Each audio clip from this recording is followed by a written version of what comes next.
জানি তোমার আমার হাত রঞ্জিত হবে লাল রক্তে, ভয় নেই তবু তোমাকে আমাকে এগুতে হবে সম্মুখ প্রাণে, মহামুক্তির লাগি সাথ হতে হবে অপবিত্র রক্তে। হাজার ঐতিহ্যের দ্বারক বাহক, দক্ষিণ এশিয়ার মহামানব, জাতির জনক স্বাধীনতার ঘোষক, স্বাধীন বাংলাদেশের স্থপতি,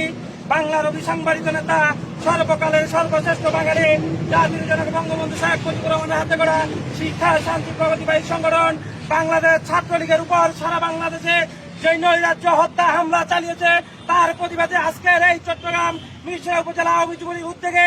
এই বিক্ষোভ সমাবেশে উপস্থিত মিরসরাই প্রত্যন্ত অঞ্চল থেকে আগত ছাত্রলীগ যুবলীগ সকল ভাইদেরকে জানাচ্ছি আন্তরিক মোবারকবাদ এবং ধন্যবাদ। সংগ্রামী উপস্থিতি,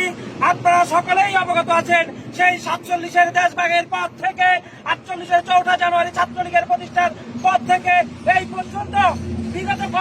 বিগত দিনগুলোতে যে সাধারণ নামের অসাধারণ ছাত্র শিবিরের ছাত্র দলের ক্যাডাররা যেভাবে ছাত্রলীগের উপরে সারা দেশে হামলা চালিয়েছে, আমি তার তীব্র নিন্দা জানাচ্ছি এবং প্রতিবাদ জানাচ্ছি। সাথে সাথে আমি আমার সকল ছাত্রলীগ যুবলীগ মিরসরাইয়ের প্রত্যন্ত অঞ্চলের গ্যাস গ্রুপ বলেন, মোশাররফ গ্রুপ বলেন, এই গ্রুপ বলেন, সেই গ্রুপ বলেন, সবাইকে একত্রে কাঁধে কাঁধ মিলিয়ে হাতে হাত রেখে আগামীর সকল আন্দোলন সংগ্রাম একসাথে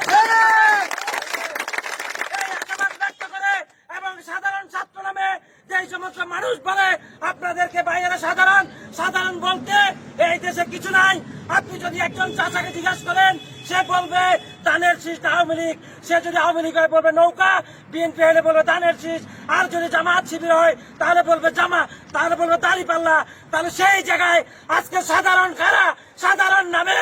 এই জামাত শিবির এই ছাত্র দলের ক্যাডাররা সারা দেশে যেই নৈরাজ্য অরাজকতা সৃষ্টি করছে তার প্রতিবাদে আপনাদেরকে আমাদেরকে সবাইকে একসাথে ঐক্যবদ্ধ হয়ে আগামী সকল আন্দোলন সংগ্রামে অতীতের ন্যায় একসাথে কাঁধে কাঁধ মিলিয়ে এগিয়ে যাবো এই আশা ব্যক্ত করে আজকের সমাবেশের এখানে সমাপ্তি করছি। জয় বাংলা, জয় বঙ্গবন্ধু।